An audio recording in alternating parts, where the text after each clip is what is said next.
పండుగ చేసుకుంటాం, తర్వాత ఇంటికి పోయి మర్చిపోతాం.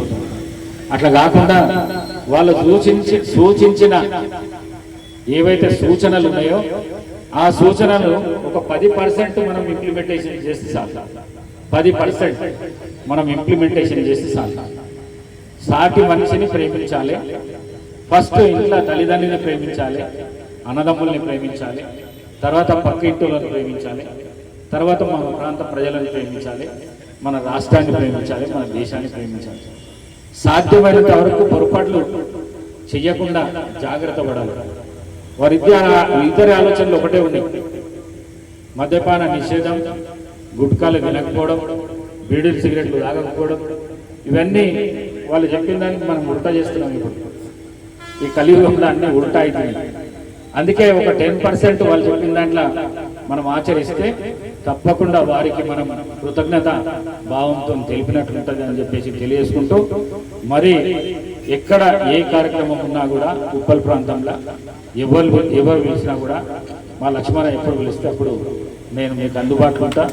తప్పకుండా అభివృద్ధి కార్యక్రమంలో కూడా పార్టీలకు అతీతంగా అభివృద్ధి కార్యక్రమం కూడా పార్టీలకు అతీతంగా స్పీకర్ అంటే మీ అందరికీ తెలుసు, ప్రభుత్వంలో హైయెస్ట్ పోస్ట్ ఇది. ఏ అధికారిని పిలిచినా ఏ మంత్రిని పిలిచినా రావాల్సింది, మనం చెప్పింది చేయవలసింది.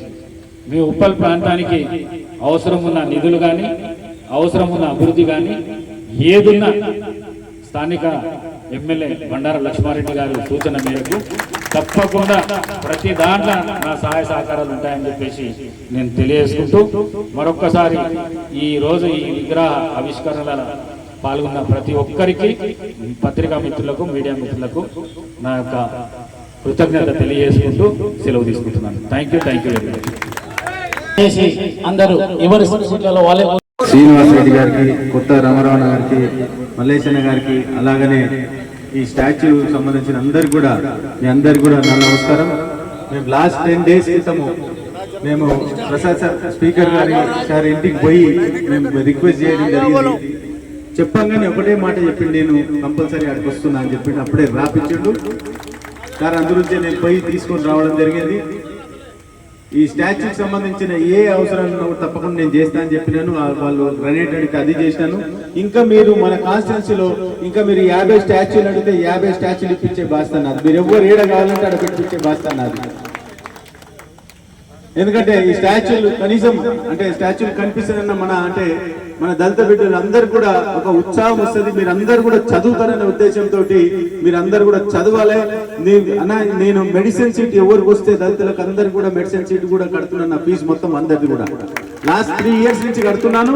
ఇంకా కూడా ముంగట కడతాను. నేను మీకు అవసరాలకు సంబంధించింది, హాస్పిటల్ సంబంధించింది కానీ, స్కూల్స్ కానీ, జాబ్స్ కానీ, లేకపోతే అడ్మిషన్స్ కానీ ఏది కావాలన్నా కూడా నేను చేసుకుంటా వస్తా ఉన్నాను. ఇంకా కూడా మీ అందరు కూడా ఏది కావాలన్నా చేసే బాధ్యత నాది. ఎందుకంటే గవర్నమెంట్ సంబంధించిన రోడ్స్, డ్రైన్స్, డ్రింకింగ్ వాటర్ ఏ డెవలప్మెంట్ ఏది ఉన్నా కూడా గవర్నమెంట్ చేస్తుంది. కానీ మీ సొంతానికి కూడా నేను చేసే బాధ్యత నాది. కాబట్టి తప్పకుండా మీ అందరు కూడా అందుబాటులో ఉండి పనిచేస్తా అని చెప్పి కోరుకుంటూ మా ప్రసాదం వచ్చినందుకు థ్యాంక్ యూ అన్న. Thank you.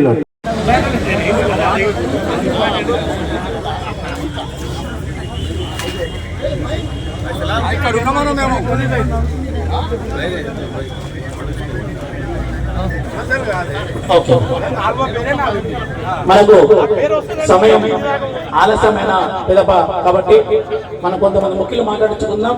తర్వాత కూడా సభ కొనసాగుతుంది. అప్పుడు అందరికీ అవకాశం ఇవ్వడం జరుగుతుంది.